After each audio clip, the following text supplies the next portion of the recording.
This is the grief on vector calculus in curvilinear coordinate systems.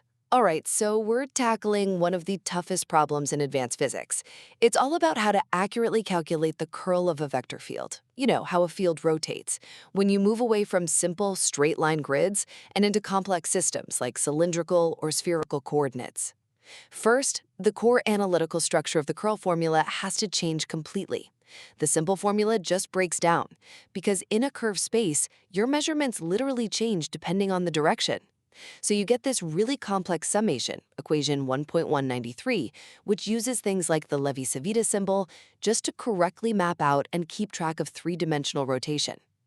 Second, to make this new formula actually work, you've got to bring in scale factors and the Jacobian. Just think of these as essential adjustments for stretching and compression.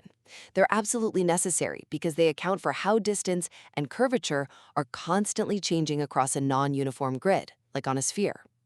And finally, all of this difficult math, well, it reveals a deep geometric reality.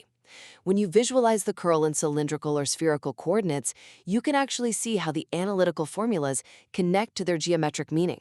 The calculation isn't just about rotation, it's showing how the underlying basis, your reference points, are literally twisting and deforming as you move through space. Mastering the interplay between these analytical structures and their geometric effects is really the foundation for advanced vector field analysis.